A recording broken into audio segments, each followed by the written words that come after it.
Yeah, and let's talk a little bit more about the whole design architecture of Inter. We have a couple of different concepts of stablecoins. Obviously, the centralized asset-backed ones that have real dollars, apparently at least, in bank accounts, right? Like Tether is claiming, and USDC probably more legit in that sense, also with more credible audits. Then you have the collateralized stablecoins like DAI that you already mentioned. In combination with Maker. And then we had crazy experiments like UST that was this mint and burn model. Under which category does Inter fall? Is it an algorithmic stablecoin? And also, would it be fair to say that Inter is to Agoric what DAI is to Maker?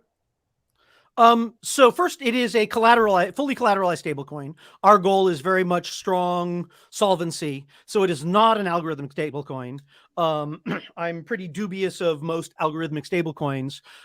Partly because they have a flavor of everything works, until it doesn't over in this corner, but we'll never get there, I promise.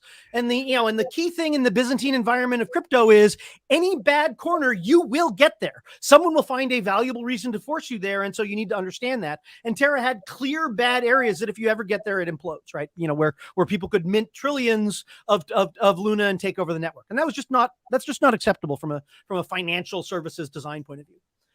So very much the fully collateralized model. Now, the heart of it is indeed the CDP style model, pioneered by Maker, where you bring collateral. My analogy for people who have never seen this before is like home loans, right? I bring a house that's got some value, it's worth, $200,000. I borrow $100,000 off of that as a home equity line of credit. And I can do that. Even though the house value goes up and down, it stays above the $100,000 that I borrowed. If the value of the house falls too far, then I either have to pay off my loan or, improve the house so it's worth more, or, they're going to sell the house, right? They're going to foreclose and sell the house, right? So, the nice thing is no one's living in your asset that's running on chain. So there's no moral hazard of kicking someone out of their house. But the basic model is one that 100 million people in this country are familiar with and do on an ongoing basis, probably more than that. We should find the number. Right? And so that model is something that people deeply understand. It is, the USD is a stable coin, that is CDP based, right? Based on the value of real estate and long-term mortgages. That's a huge basis for the value of USD. It works the same way. That model works. It's worked at the macro scale in large scale ecosystems. It works on blockchain. We can see with the downturns that indeed, all the stable tokens that were of that flavor, they were fine. Once you have a liquidation process so you can smoothly liquidate the assets that people have, MakerDAO, Celo, various others of these, they all work just fine. Even though there was an 80% market downturn. And so that's a model that we believe in. Now, that's the core of it. Additionally, we have, high, what I refer to as sort of reference stablecoins, anchor stablecoins, or, high quality stablecoins like USDC, where we're saying, okay, this is a digital representation of the off-chain asset that is the value you're kind of having parity to.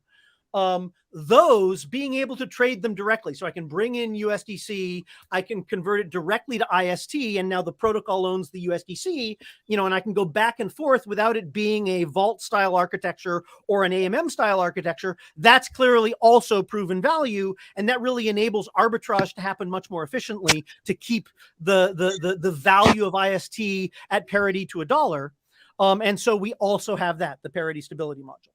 And one of the nice things about the overall architecture is we will be able to add other mechanisms in the future, or rather the IST community will be able to add other mechanisms in the future, like a delta neutral mechanism, right? Once there's a perpetual options market that people have deployed successfully and use, and that has depth to it, being able to add the ability to have IST minted using perpetual options and this delta neutral thing, will work just fine as a way to extend the ability to mint IST and to reduce the required collateralization ratios while still having all the solvency that we really want, all the robustness we really want out of a stable token. And so that extensibility, that safe extensibility is one of the big values that I think IST will have going forward.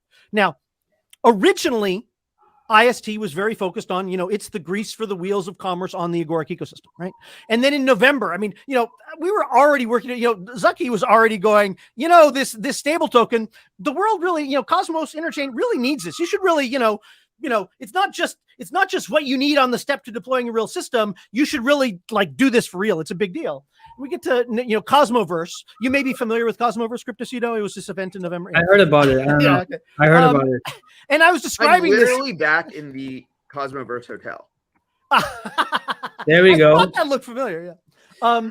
And so I was describing this, and Sunny, of Osmosis, is like, oh my God, we need an atom-backed stable token. Oh my God, yes, when can I have it? Right? It's like, okay, so it's like, oh, okay, it really does solve a problem that people really have out there. This is awesome. So I wasn't just lying to you. But it's one thing when you're advisors and architects and you go, yeah, okay, that all makes sense. And it's another thing when a customer comes in and says, when can I have it? Right. And so these hit different parts of the brain. Right. So yeah, no, I didn't think you were lying.